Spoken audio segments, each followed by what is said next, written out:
Good morning. It is cup final day. Hopefully, the first of three cup finals for us this year. But it's the Carabao Cup final with Liverpool against Chelsea. I have Susie, I have Brian, and I have Gordo. Gentlemen, how are you? Start with Susie. Tired and disappointed with this team.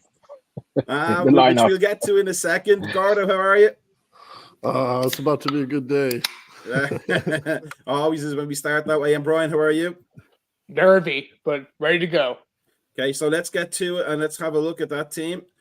Kelleher in goal, obviously. And we have Endo as the 6, Van Dijk and Kanate at the back. McAllister and Elliott in midfield. Gakpo, and Connor Bradley is right back. And I don't like when they do these in the number order. They should do it in position order. Robertson as fullbacks. That's the one.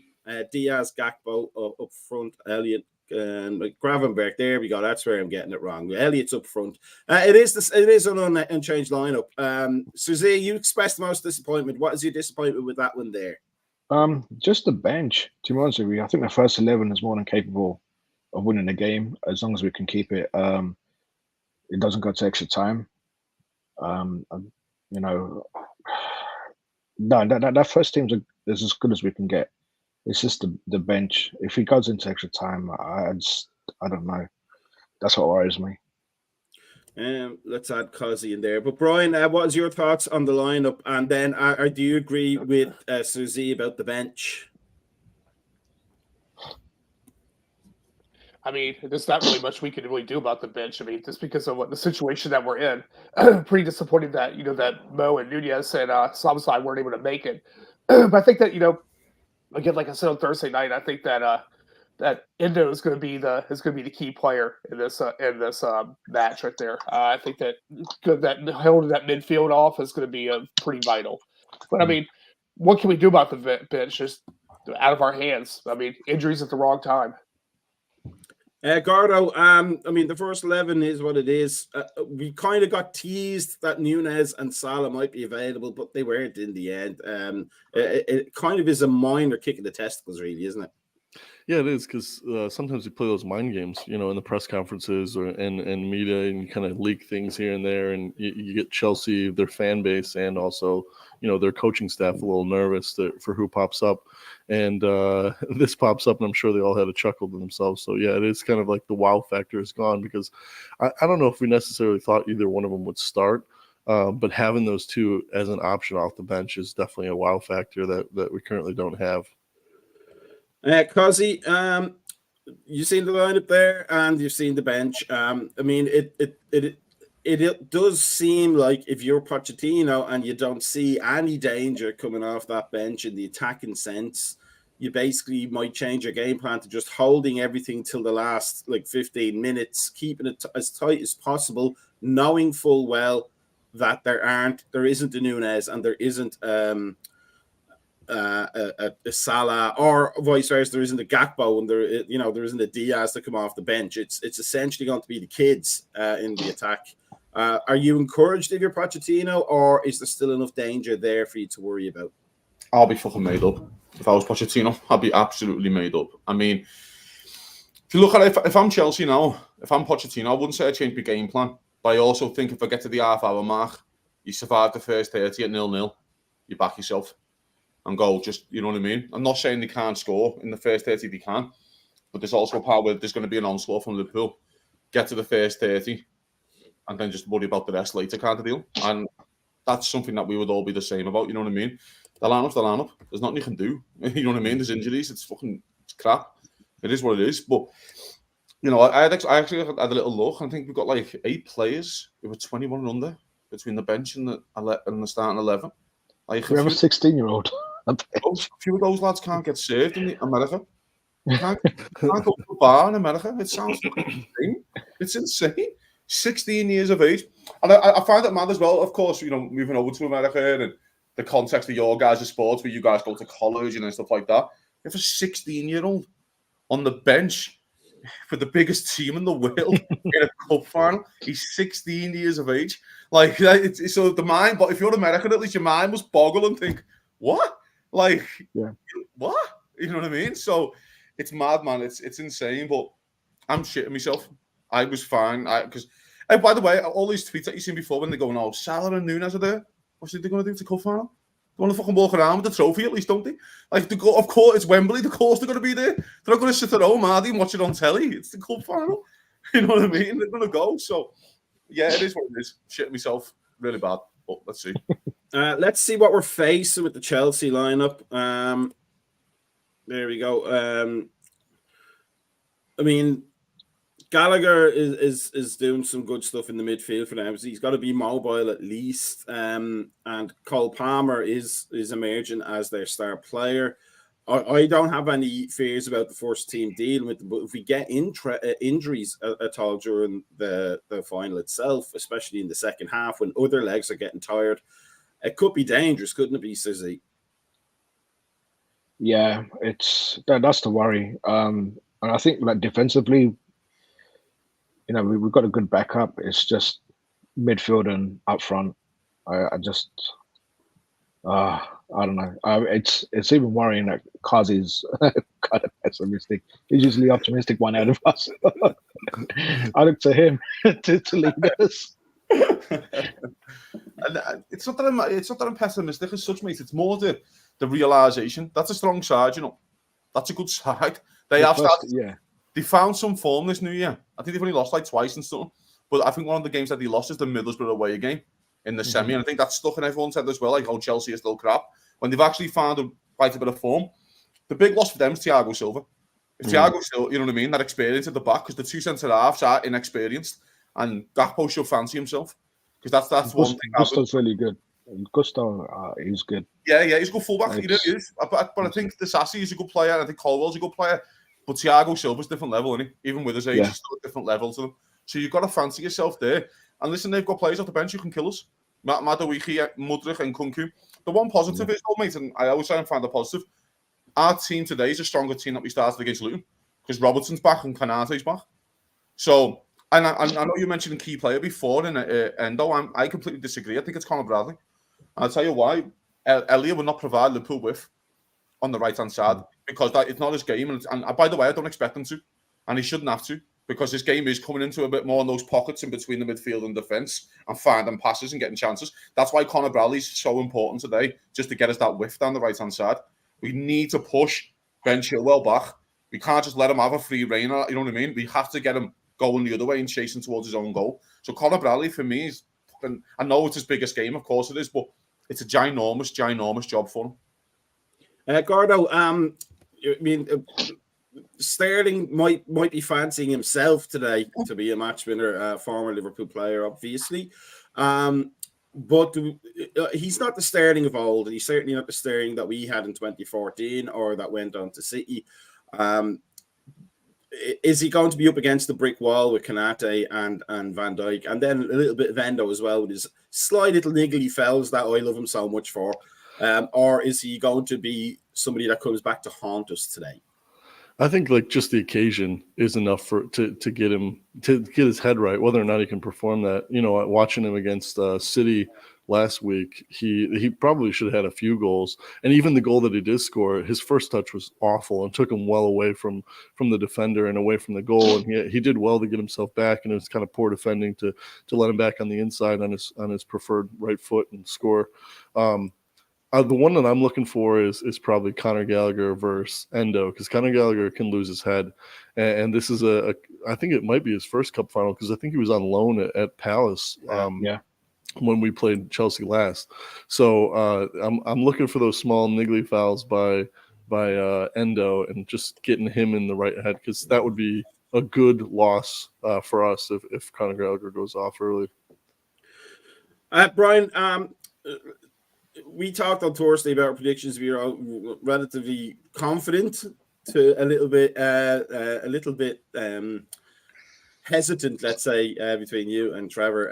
As we bring Timuchin in here, do you still? I think, did you say he was going to go to penalties? I said it's a good possibility. I Yeah. said 2-1. Do you see it go that way now? Now that you know what the lineup is, It's gonna be. I think right now probably the possibility right there to hope for penalties at the moment right now. I mean, I think that we can still do a job. I mean, I think that there's a good possibility. I mean, it's a talented side. I mean, even with the bench being kids right there. I mean, Dan's has got a great track record right now with the U21. So I know it's a pretty big jump between U21s up to the regular team and also being a cup final. But I mean, you gotta have faith. I mean, I think that we can still do this. Timuchin, the big boss man, are you? How do you feel about the starting lineup? What are your thoughts on that bench? Man, I was freaking nervous until I heard Sir Z. I'm like, I guess I'm calm. I'm in good shape over here. So, plus you hear Kazi, and I'm like, damn, I'm really good shape. Like for normally where I'm at, I'm because I'm regular, like just regular nervous. I think the manager is basically, I'm assuming, we talked about it earlier, right? If Mo and Nunez are kind of so, we'd rather roll the dice with the same lineup that is probably on a high after how they finished the Luton game. The manager's probably telling them, hey, look what you guys did to Luton. You guys can do the same thing to Chelsea. So trying to ride that high and the positive. And that's really your only chance because, you look at the bench. I mean, for overtime or possibly penalties. I mean, I don't want Clark or McConnell out there trying to calm their nerves to take a penalty on a cup final. But at the same time, this gives you the opportunity to now you have Southampton afterwards. So afterwards, you're going to have Nunez and Mo come back, hopefully, and be healthy and not have to worry about playing them today and then missing out on them for a couple more weeks. I mean, if this was a month ago and then we lost the final to Chelsea, I would be like disappointed. I would be like, man, this is a trophy we should have had. Mm-hmm. Today, I'm more like, hey, if we win this with this, I think it's even bigger than winning it a month ago with our regular starting 11. If this 11 goes out there and wins it. But if we don't win it, I'm just not going to be. I would have been 10 more times disappointed if we came out with like a proper starting 11 and lost it, as opposed to we're kind of like giving it a go. It feels like. Kazi, let me flip Timuchin's point a little bit though. On one hand, we might worry about having the kids having to take penalties, but on the other hand, they may also be entirely fearless as opposed to the veterans who have been through a few of them. Like we saw how calm Kelleher was in the last one, the penalty taken, etc. Is there something to be said for the folly and energy of youth when it comes to that situation? I mean, there is a fearless factor definitely in kids, and there's a reason why these kids are playing for Liverpool in the first team at the age they are, because they are fearless. You know what I mean? And it's so there is that part of looking at it. There's a part here where, of course, if I was in their position, you'd be like, well, I want to be a legend at this club. If you come on and do something special, for example, like Conor Bradley or, you know what I mean, whoever it can be, Bobby Clark, whatever, McConnell, you come on, imagine coming on and getting the winner. It's fucking insane to think about, isn't it? Like, you peaked already, it's fucking 18 years of age, your career might never get any better than that. And like I say it all the time about these kids are all talented. No one's arguing. But it takes a very, very, very special football player to become a week in, week out footballer for Liverpool. Because there's about 30,000 footballers who want to do that. And there's about only 60 in the world who are good enough to do it. So these kids might never play for Liverpool, like on a consistent basis for 10 years. That might not happen. These kids might drop down the leagues, and that's just how it is. Because you plateau kind of thing, and the growth doesn't, you just plateau, and that's your level. You find your level, and that's you continue with your career. It could happen to Conor Bradley, we don't know. But this might be their moment. This might be their only time to see Wembley's pitch or to play in a cup final. So you got to take your opportunity while you get it. There's still that part of this. Do you know what I mean? Again, there's a part of me, like, again, the team is still pretty good. It's better than the Luton team because of Robertson and Canate. So we all agree on that. It's a better starting 11 than we did against Luton. So there's a positive there. And there's also that basis. I know Chelsea have had a week off, but I think Liverpool are that type of team who like to play every 3-4 days back. So for Liverpool, for the rhythm, you go, see that 45 minutes you just did against Luton? You start like that. Just start like that, and you'll be fine. And I think we will be fine if you start like that. You know what I mean? But it's interesting, man. I'm crapping myself, but I mean, I agree with Tim completely. If this team gets this done, honestly, the manager's a freak anyway. We know he's a freak, but this team gets this done, mate.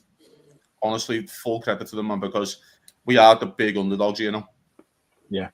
Suzy, in terms of no Nunez there, but Gakpo spearheading the attack, and he's a completely different player. You know what you're going to get with Nunez if you're playing against him. He's going to be all over the place, and he's going to be hassling and harrying, and he is going to cause you problems, and your post and your crossbar as well. But Gakpo's a different. He's a different perspective. He's going to be a little bit more cerebral and a little bit more smart in his positioning. Will that cause Chelsea's inexperienced centre backs the problems that we really need somebody to do without having Nunez and Salah there? Yeah, I mean, I think the Chelsea defense are probably happier that Nunez isn't playing because there's that unpredictability gone. As long as Gakpo can, he's an intelligent player. If him and Diaz can just spark each other off, as long as Diaz, and we've got the pace of Diaz and the rawness of Diaz, as long as he can find Gakpo or Elliott in great situations. I mean, Diaz, he gets the ball and he just doesn't look up, and a lot of the attack fails because he just doesn't look up, or he slows down the attack too much, trying to bring the others in. But in terms of the game, I think this is where Van Dijk earns his money as a captain. If he can lead this team to win today, that's on the levels with Gerrard a Champions League final, because this, you know, just to lead this team with our superstars playing, and I know we've got obviously McAllister in there and Graham Bertrand, but still they're kids, and ultimately I don't want to go to penalties and one of the kids miss a penalty. I think it'll ruin them. So these kids, this rawness with the kids, the fearlessness will come in the first 90 minutes, and I think that's when we'll see the best of them. Gordo, what are in your opinion, what are the downfalls of a Pochettino team that we can take advantage of? Because we've seen him at Southampton, Spurs, and PSG now, and he has a reputation as a bottler, but is it a deserved one? And are there things about that team that if we get them right, they're just not going to know what to do, and that's where we can take advantage? There's a small part of me, excuse me, there's a small part of me that thinks he's changed his tactics on his team. He's taken a look at this lineup and he's changed his tactics somehow, and that screws with players a lot of times. You spend all week preparing for something, and then right at the last minute he adds something or takes something away, and that gets inside players' heads. So I think that's probably his excuse me. I think that's probably his weakest point, is that his inability to make those split time decisions or stick with his guns. I mean, there's managers like Ange Postecoglou. We always talk about, you know, that we're going to play the same way no matter what, and then that's a problem in itself. But I think Pochettino is too tinkering at times, and I think that can get inside players' heads. Brian, because he has on his little name description thing, do it in the 90. Does this team have it to do it in the 90? Or is it going to be like the Arsenal Cup game where Klopp is just going to say, we're going to go for it, come hell or high water, and if we're in behind by the last 2 minutes, so be it? Or are we going to play this strategically and try and wring as much as we can out of the starting 11?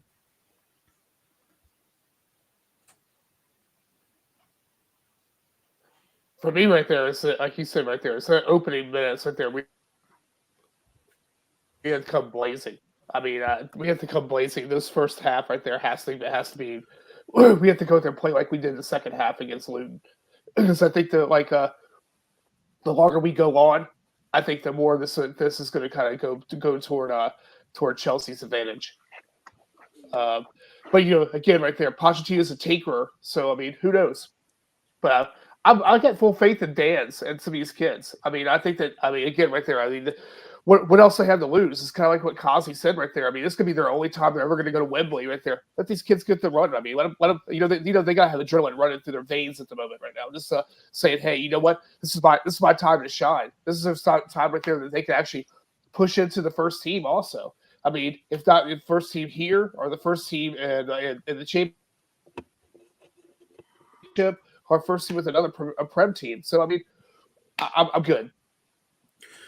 Goro, just before I go to Tamuchin for this question, you looked up over your shoulder like you were looking at Tamuchin in the Brady Bunch style there. It's quite funny. But Tamuchin, here's my question. Diaz had all of those shots in the last game against Luton. Was that an appetizer for what kind of performance we might expect today? I hope so. I mean, you need to. And yeah, he did miss a lot of opportunities. I mean, we all said it, right? If it was anybody else, he probably had like a hat trick by halftime, kind of an ordeal. But you still need that. You still need that pressure on the defense. And we saw in the second half when everybody else kicked in, it started to pay off. I feel like while we gave him kind of like too much crap for maybe taking some shots he shouldn't and a lot of bad first touches, wasting opportunities and stuff, in the first half, he was really the only one kind of terrorizing, whereas in the second half, with the counter pressing and stuff being better, I think it was more of a team effort, and that makes a difference. So we need him there as the constant, really. I mean, what we get out of the front three and Gravenberg is going to be the key over here, that front four, I guess, if you want to do it that way, because, you know, Gravenberg is going to push up, because they're going to be the ones to nick those goals, and then you're going to hope that, you know, our back line is your strongest part right now in some ways, because it's your regular starting 11 for the most part, obviously minus Trent for Bradley there. But yeah, I'm okay with Diaz overall doing those. Sometimes, yeah, like I say, we did say what the hell, and it's very frustrating, but I think over 90 minutes, that's the kind of terrorizing you need on that wing, and he gives you that, and he gives you the effort. That's another thing. I think a lot of it's defensively. We always do this, right? We were like, oh, look at Mane defending, but rarely people say, look at Diaz defending, and he does. He does a lot of backtracking and pressing. Cuzzy, the thought on the tips of probably about 17 people's tongues. How is Gravenberg going to fare in this game? Fuck knows. But the one positive that you'd say his last two games are his best two games that he's had for a long, long time. I thought he was really good against Luton again. Thought he had a great second half the game before. I can't even remember anymore. All these games all into one. Yeah, but I think so. And I thought he played great against Luton. So, but again, it comes down to we have no choice, and it's opportunity knocks. You know, the Diaz one's interesting because I was fucking begging for Sadio Mane back in the first half of Luton, and then but he still scored one. He still scored. So it's like, oh, but he still took a chance in the end. I know we took him for them to get there, but he still took one. There's an argument here with this, like, where's your leaders to step up? Luis Diaz, you want to be the main man at Liverpool? Now you're the main man at Liverpool. Right now, you're our main attacker. You are our main attacker. You are our most important attacker today in a cup final at Wembley against Chelsea. Want to be the main man? You don't want to play second fiddle to Salah? Crack on. Go on then. Let's see what you can do. Gravenberg, you want to start for Liverpool? Go out there and put a performance in at 90 that everyone remembers at Wembley, and they go, why isn't Gravenberg starting? So this is the, you know what I mean? It's opportunity knocks. It is that thing. You know, McAllister's played in a World Cup final. Look, there should be no worry about him. Do you know what I mean? It's the World Cup final. You know what I mean? There's no bigger games. So again, I go back to it, mate. With Bradley's me. Can't get Bradley out of my head. I cannot get him out of my head. Like, we need width. We need him. We need width on the right hand side. Harvey Ella will not provide Liverpool width. He has to provide us width. And the one thing for Bradley is, which is what we're not actually thinking about, that there is a sub for him on the 70, which is Joe Gomez. So there is a sub. You look at the midfield and the strikers, you go, there's no sub. No sub. On Bradley, you just go, you run your legs off, kid. It's a big old pitch, Wembley, you know. It's a fucking big pitch. People forget that as well. Do you know what I mean? It's fucking massive, and it's long, and it's wide. So, lads, you just run your legs off for 70, and we'll worry about the rest later. Do you know what I mean? So there's kids there, mate, again, who haven't done this before. But again, this is your opportunity. This is why you get into football. This is what you dreamed of when you were a kid, to get your chance. You've got your chance.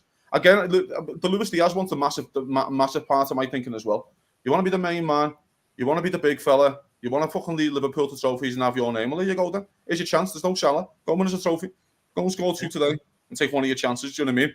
Because I would be, again, I go back to it. I'd be licking my lips at their back line, at their 2 centre-halves. I think they missed Thiago Silva massively. I think that when I woke up and I was like, he's not fit, fucking fantastic, let's go. Do you know what I mean? Even I was like, because if I was Cody Gakpo, I'd be thinking the same. I'd be thinking the same and go, I'll get at this Colwell kid. He's a kid. The Sassy looks good at times, but I think, and he's got potential. Are they better than our centre-halves? No way. Not a chance. Not even close. Do you know what I mean? Gusto looks like a good fullback, a really good fullback. So does Conor Bradley. Their left back, Ben Chilwell's good left back. So better than Andy Roberts. No chance. So as much as we can sit here, and I am again, I am shitting myself. Don't get me wrong. You know, but the first 11 though is a fine first 11. I'm more shitting myself because of the bench more than anything. Do you know what I mean? I just seen a quote there from Szoboszlai saying he wanted to play, and the doctors told him no, and supposedly he's fuming. But that's life. I don't want to see him against Southampton, I can tell you. But yeah, I still fancy us in a weird way. I still fancy us to win it. So Z, before we got the score predictions and get ourselves situated for the shouting and the roaring and the scaring of the pets, are you confident with Kelleher in goal for this one? Yeah, he's earned his cap. I think he gets into any one of the top 4 teams as a number 1. I think he's better than Arsenal's keeper, either one of them. I think he's Petrovic. I really haven't seen too much. Obviously, he's not better than Edison, but name me better keepers than him. Shot stopping wise, I don't think there's that many better keepers than him in the Premier League. Ooh. Yeah, that's bold. That's juicy. We gotta clip that one. I like that. Jesus Christ. Pressing B as we speak. Yeah, that's fair play to you. Yeah. I'm a big Kelleher fan, but I like Vicario. You know, I like David Raya, but yeah, fair enough. Before we get going, Brian, what is your score prediction now, having seen the lineup for this game? I'm gonna still stay with my 2-1 us. I think we're strong enough. Gordo, which way do you think the score goes? Are we going to do it in the 90, or is it going to go to extra time and then maybe penalties? Well, I've got Diaz to score anytime and Gakpo to score anytime in a parlay bet, so it's got to be at least 2-0. Cosby, what's your score prediction? Fuck knows. 1-0 Liverpool, maybe. I don't know. Extra time. Pens do it the hard way. This is Liverpool. When do we ever not do it the easy way in a fucking cup final? Do you know what I mean? So, and then someone like Trey Nyoni scores the winning pen, and like Kelleher did, and it's just all a bit weird. Do you know what I mean? You just don't know. It's just Liverpool, isn't it? 1-0 Liverpool. So Z, what is your score prediction for the final? I'll go 3-2 Liverpool. That's an open big one. An open game for Sunday The world's morning. best keeper letting 2 goals in over there. No, It didn't say world's best. After his comments, I don't even know how Alisson gets back in. My score prediction, I actually think it could be a 2-0 game. I think for us. I think because we have Kanate and Robertson back, I think that back line is strengthened immensely, and Bradley will do the defensive job. We just kind of hope he does the attacking job on the width as effectively without getting affected by, as Cuzzy says, the size of that field, the pitch. Field. What am I doing? The talking American here. Timuchin, the big boss man, what is your prediction? Is it Timuchin special, or are you a little bit more circumspect? No, I'll go with my heart, because really I'm trying to shut my brain down. I'll go with like 2-1. Us, 2 good guys. Fucking come on, Liverpool! He's a fucking shit 4-0 Liverpool. I mean, if Nunes was playing, I'd go for my hat-trick prediction, but he's not. The hat-trick prediction, which will come through one day. And then we'll try and top more donuts onto Anand's. We'll not play with a pre-season friendly in the summer, by the way, if he gets an hat-trick. Fuck you. I'm going to call you out now in February. If he scores a hat-trick against some nobodies at a pre-season friendly, no chance. Yeah, no, that's not happening. Gomez to come on with the game winner. Look, God. Yeah. It's just so Liverpool, isn't it? It's just so Liverpool. Like so weird. Just like a 25-yard shot. It'll be a future trivia question of when did Gomez, which non-league side did Gomez score his only Liverpool goal? Nuneaton Borough. That will be the answer. Nuneaton Borough in the 5th minute. But just remains to say, first of all, we'll have a post-match, come hell or high water, regardless of the result, and we'll discuss our celebrations or our commiserations either way. We will also have discussions in the Discord channel, which everybody should be on if you're watching this, because that's where the real madness begins, and it doesn't stop either. And if you're not inclined to do so yet, smash or tap that like button. Join us on the social media so you know what's coming next, because we have lots and lots of good stuff. We are on the Facebook and the Instagram and the YouTube and the X, formerly known as Twitter. And I'm sounding really, really old by calling him the Facebook, the social medias. I'm just going. So I just want to say thank you for joining us for this part. Send all your good vibes Wembley way to the Reds, and we'll hopefully have something to celebrate at the end of it. Yep. And I'm going off to collect my pension quickly before the game starts. Get past all the young whippersnappers outside who should all get jobs, etc., etc., etc. For the old dudes. And we will see you then, and have a great game. Don't get too drunk, because we'll need contributions afterwards as well, and keep those comments coming, etc. Okay, so peace out. Have a good one, and up there. Right. I'm not going to say the word. I'm not going to say the swear word. Up the Reds, and here we go.